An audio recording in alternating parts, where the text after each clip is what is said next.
दोस्तों इस वीडियो में हम लोग class 12th intermediate examination Bihar board के स्टूडेंट के लिए वीवीआई हम लोग ऑब्जेक्टिव क्वेश्चन को किए थे। इस वीडियो में हम लोग सब्जेक्टिव क्वेश्चन को करने वाले हैं। तो खंड ब, जैसा कि आप लोग को पता है कि खंड आ में हम लोग किए थे वस्तुनिष्ठ यानी ऑब्जेक्टिव टाइप क्वेश्चन। इस वीडियो में हम लोग सब्जेक्टिव टाइप क्वेश्चन को करने वाले हैं। जितना भी वीवीआई ऑब्जेक्टिव किए थे उसी तरह से सब्जेक्टिव क्वेश्चन भी हम लोग इस वीडियो में करीब 10 से 15 क्वेश्चन को करेंगे।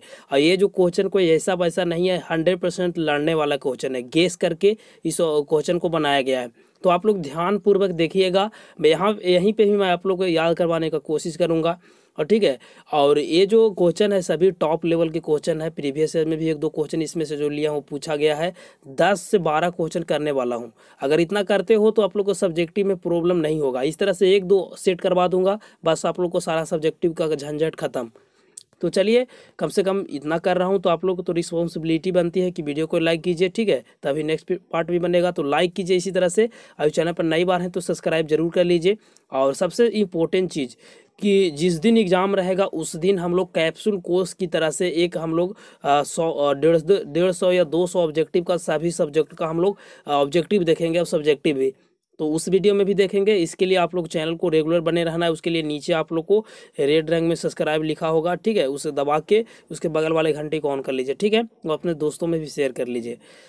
चलिए पहला क्वेश्चन पे चलते हैं। तो पहला क्वेश्चन लिया हूँ कि लहना सिंह कौन थे। काफ़ी इंपॉर्टेंट क्वेश्चन है, पूछे जाने की 100% पॉसिबिलिटी बन रही है। तो देखिए लहना सिंह कौन थे, इसका आंसर भी कराएंगे। ऐसा नहीं कि केवल क्वेश्चन को दे दिए हो गया, आंसर भी यहीं पे याद भी करना है। तो पहला क्वेश्चन है कि लहना सिंह कौन थे। तो बहुत इंपॉर्टेंट एक क्वेश्चन है। इसका आंसर होगा कि लहना सिंह ब्रिटिश सेना का एक सिख जमींदार थे। क्या चीज थे? ब्रिटिश सेना का, याद रखिएगा। लहना सिंह थे वह ब्रिटिश सेना के क्या थे? एक सिख जमींदार थे। ऑब्जेक्टिव में पूछा जा सकता है कि लहना सिंह कौन थे। तो लहना सिंह क्या थे? एक जमींदार थे। इस प्रकार से भी आंसर दे सकते हो। वह भारत से दूर, कहाँ से? भारत से दूर विदेश फ्रांस में के जर्मन सेना के विरुद्ध युद्ध करने के लिए भेजा गया था। आप लोग इसका नोट्स भी कर सकते हो या मेरा टेलीग्राम में जाकर भी डाउनलोड कर लीजिएगा पीडीएफ से, ठीक है। वह एक कर्तव्यनिष्ठ सैनिक है। किसी भी परिस्थिति में भी वो हतोत्साहित नहीं होता है। हतोत्साहित का मतलब ये होता है कि हार नहीं मानता है, ठीक है। और वह लड़ने के लिए गया है तो वहाँ पे लड़ाई करके ही आएगा, ठीक है। और युद्ध से भागेगा नहीं। हतोत्साहित का मतलब वही होता है। अपने प्राणों को परवाह किए बिना युद्ध भूमि में युद्ध करता है। यानी युद्ध भूमि में बिना प्राण को गवाए कि मेरा प्राण चल जाएगा, मैं थोड़ा सा कमजोर हूँ, इस तरह से नहीं। वह एकदम निडर है और वह अपनी बिना प्राण के प्रभाव किए हुए वह युद्ध भूमि में युद्ध करते हैं। तो इसका आंसर इस प्रकार से हो जाएंगे। एक बार फिर से हम लोग थोड़ा सा स्पीड में करते हैं। लहना सिंह कौन थे? तो लहना सिंह ब्रिटिश सेना के एक सिख जमींदार थे। वह भारत से दूर विदेश फ्रांस के जर्मन सेना के विरुद्ध युद्ध करने के लिए भेजा गया है। वह एक कर्तव्यनिष्ठ सैनिक है। किसी भी परिस्थिति में वह हतोत्साहित नहीं होता है। वह अपने प्राणों का प्रभाव किए बिना ही वह युद्ध भूमि में युद्ध करता है। चलिए सेकंड क्वेश्चन पे चलते हैं। चलिए दूसरा क्वेश्चन है कि साहनी और सैर को आशीर्वाद क्या देती है। साहनी सैर को क्या आशीर्वाद देती है? काफ़ी इंपॉर्टेंट क्वेश्चन है, प्रीवियस में पूछा हुआ है। तो साहनी सैर को यह आशीर्वाद दिया कि तुम जीवन में खूब तरक्की करो। साहनी ने सैर को यह आशीर्वाद दिया कि तुम जीवन में खूब तरक्की करो। और आशीर्वाद ये चीज़ देता है कि खूब तरक्की करो। साथ ही अपने सहनी को यह आशीर्वाद दिया कि तेरा जीवन सुखमय हो, तुझे किसी भी प्रकार का कष्ट ना हो। ये चीज़ का यहाँ पे देता है, ठीक है। तो किसको देता है? तो यहाँ पे साहनी देता है सैर को। चलिए नेक्स्ट क्वेश्चन पे चलते हैं। तो नेक्स्ट क्वेश्चन पूछा जा रहा है कि तिरछी क्या है।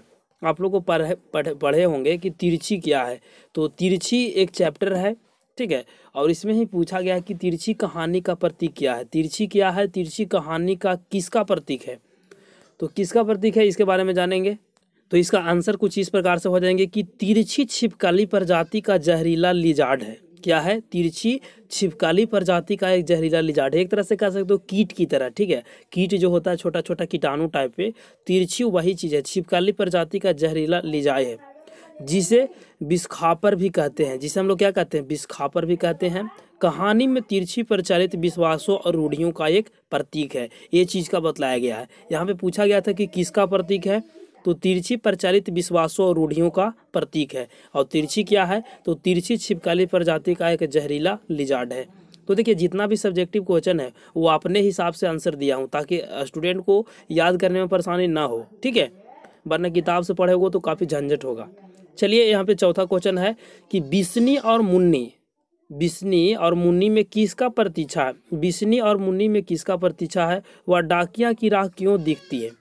तो देखिए थोड़ा सा यहाँ पे क्वेश्चन में थोड़ा सा मिस्टेक हुआ है कि बिस्नी और मुन्नी को किसका प्रतीक्षा करती है, ठीक है, बिस्नी और मुन्नी किसका प्रतीक्षा करती है, इस प्रकार से होना चाहिए था, लेकिन थोड़ा सा क्वेश्चन को सुधार कर लेना। तो यहाँ पे वह डाकिया की राह क्यों देखती है, किसका प्रतीक्षा करती है और डाकिया का इंतजार क्यों करती है या राह क्यों देखती है? तो इसका आंसर इस प्रकार से हो जाएंगे कि बिस्नी को अपने सिपाही पुत्र एवं मुन्नी को सिपाही भाई का प्रतीक्षा करती है। बिस्नी और मुन्नी अपने यहाँ पे सिपाही के पुत्र एवं मुन्नी की सिपाही भाई का प्रतीक्षा करती है। वे डाकिया की राह चिट्ठी आने को देखती है क्योंकि उसके पिछली चिट्ठी में लिखा था कि वह बर्मा की लड़ाई पर जा रहे हैं। माँ और बेटी किसी अनिष्ट की शंका के कारण चिट्ठी का इंतजार कर रही है, यानी उसका जो भाई है वह सिपाही में है और लड़ाई करने के लिए गया है, तो उसका इंतजार कर रही है। किस चीज़ की लड़ाई? तो बर्मा की लड़ाई। तो उसमें शंका है, उन्होंने बोले थे कि चिट्ठी में कि इंतजार करना, मैं आऊँगा, इसीलिए वह इंतजार कर रही है, रास्ता देख रही है। चलिए आई होप कि जितना भी जो मैं समझाते चल रहा हूँ थोड़ा सा भी समझ में आ रहा होगा, तो एक दो बार और वीडियो को देखकर एक्सप्लेन करते जा रहा हूँ, आप लोग रिवाइज कर लेना, एक बार में समझ में ना आए तो दो बार देखना। चलिए पांचवा क्वेश्चन अब देखते हैं। तो पांचवा बोला जा रहा है कि तुलसी सीता से कैसी सहायता मांगते हैं? तुलसी जो है वह सीता से कैसी सहायता मांगती है, ठीक है। तो यहाँ पे देखिए तुलसी सीता से वचनों से सहायता मांगते हैं, ठीक है। तुलसी जो है वह सीता से कहता है कि वचनों का सहायता मांगती है, अर्थात वाणी की सहायता मांगते हैं। वाणी मीन्स आप लोग को अपने वचनों को सहायता मांगती है।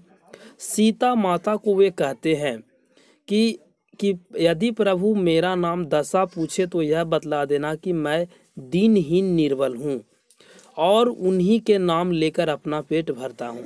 यहाँ पे देखिए इस बात को समझिए, यहाँ पे बोला जा रहा है कि तुलसी सीता से वचनों से सहायता मांगते हैं, अपने वचन से बोलती है कि प्रभु यही बोलना कि प्रभु मेरा नाम दशा पूछे तो यह बतला देना कि मैं दीनहीन निर्बल हूँ, ठीक है। निर्बल मीन्स क्या होता है ये चीज़ बतलाओ, तो काफ़ी सारे स्टूडेंट को ये पता होगा। हूँ और उन्हीं को नाम लेकर अपना पेट भरते रहता हूँ, ठीक है, अपने वचनों से। तो ये चीज़ यहाँ पे बोलती है। चलिए यहाँ पे छठा अब यहाँ पे पूछा जा रहा है क्वेश्चन कि सड़कों को क्यों सींचा जा रहा है? सींचा जा रहा है, यहाँ पे खींचा जा रहा है लिखा गया है, ठीक है, यहाँ पे सींचा जा रहा है, यहाँ पे होनी चाहिए था, तो यहाँ पे थोड़ा सा मिस्टेक है, सींचा, ठीक है। सड़कों को क्यों सींचा जा रहा है? तो देखिए इसका उत्तर किस प्रकार से होंगे कि सड़कों को इसलिए सींचा जा रहा है कि राजा अपने छत्र छबर के साथ गाजे बाजे के साथ आ रहे हैं। जो राजा महाराजा लोग हैं वो अपने छत्र छबर के साथ गाजे बाजे, यानी जो हारमोनिया होता है, बैंजो, जो भी, वह गाजे बाजे के साथ ढोल नगाड़े के साथ वह आ रहे हैं। कहीं धूल ना उड़े इसलिए सड़कों को सींचा जा रहा है, ठीक है। सींचा मीन्स क्या? सींचा मीन्स क्या होता है कि धूल कण ना उड़े, इसलिए पानी जो होता है ना उसको धूल कण पे छीट दिया जाता है ताकि वह जब गाने बजाने के साथ जब राजा महाराजा लोग गुजरे तो गर्दन ना उड़े, इस तरह से समझ सकते हो, ठीक है। चलिए सातवां पूछा जा रहा है क्वेश्चन कि डायरी क्या है? काफ़ी इंपॉर्टेंट क्वेश्चन है कि डायरी क्या है। तो डायरी हिंदी साहित्य का एक विधा है। डायरी क्या है? एक हिंदी साहित्य का एक विधा है जिसमें व्यक्ति अपने मन को, बातों को कागज पर उतारती है, ठीक है। क्या करता है डायरी? क्या चीज़? अपने खुद से दिमाग लिखो। एक डायरी हम लोग लेने गए तो डायरी पर क्या लिखते हैं? जो अपने मन में आया वो चीज़ लिखे, इंपॉर्टेंट चीज़ को लिखे, महत्वपूर्ण बातों को उसमें लिखें, डेली क्रियाकलाप को हम लोग उसमें लिखते हैं डायरी में। तो वही एक तरह से कह सकते हो मन का एक कूड़ा है। क्या कह सकते हैं? मन के कूड़ा है, मन में जो भी आया कूड़ा उसको हम लोग उस चीज़ में उतार दिए, लिख दिए, तो वही चीज़ होता है कि डायरी क्या है। तो डायरी एक विधा है जो अपने व्यक्ति अपने मन को, बातों को कागजों पर उतारता है, उसे हम लोग डायरी कहते हैं। मीन्स समझ में आ गया होगा सभी स्टूडेंट को। इसी तरह से सब्जेक्टिव और भी आएंगे सभी सब्जेक्ट का, इसलिए सब्सक्राइब जरूर कर लीजिए, मेरा रिक्वेस्ट है। वीडियो को आप लोग लाइक नहीं करते हो, कंजूसी क्यों करते हो? जब वीडियो देखते हो तो लाइक भी करो। 8 बोला जा रहा है कि पुंडलिक जी कौन थे? काफ़ी इंपॉर्टेंट क्वेश्चन है। पुंडलिक जी कौन थे? ये 100% आने के चांसेस बन रहा है इस बार, ठीक है। तो उत्तर इसका होगा कि पुंडलिक जी मितिहरवा विद्यालय के अध्यक्ष थे। कौन सा? मितिहरवा विद्यालय, एक स्कूल का नाम होगा, अध्यक्ष थे।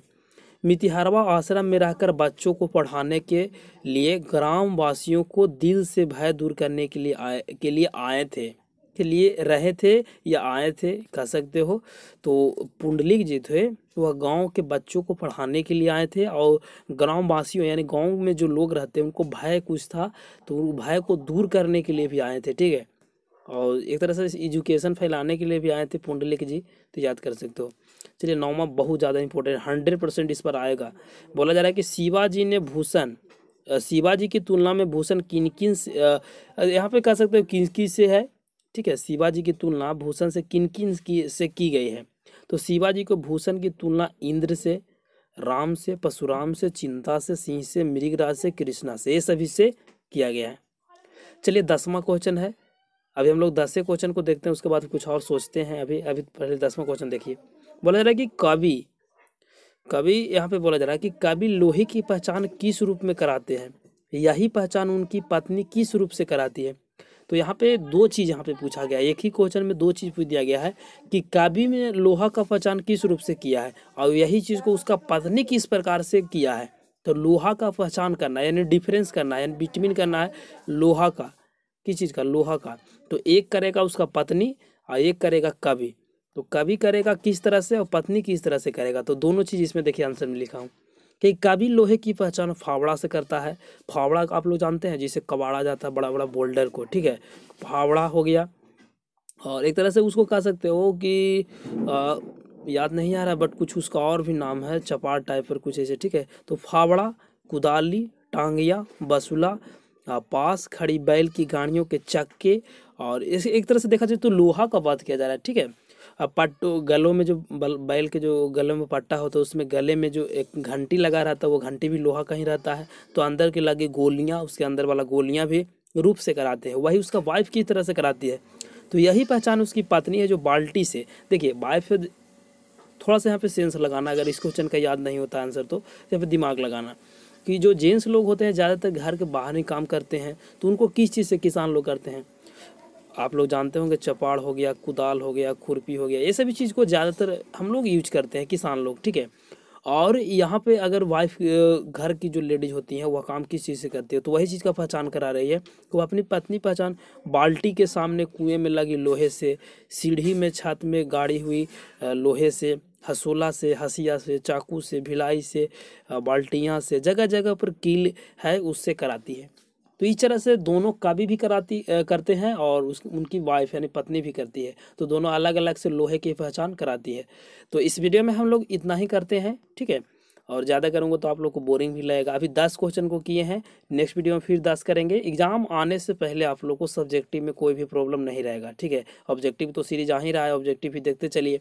और सारा सब्जेक्ट के क्या इसी तरह से क्वेश्चन आंसर भी चाहिए तो नीचे कमेंट कर दीजिए और सब्सक्राइब जरूर कर लीजिए इस चैनल पर, ठीक है। इसका PDF कहाँ पर मिलेगा, तो हमारा वेबसाइट www.technicalninja.com पर विजिट कीजिएगा, वहाँ से हो सकता है मैं आज डाल दूँ, ठीक है। तो मिलते हैं एक नई वीडियो में, तब तक के लिए जय हिंद, वंदे मातरम।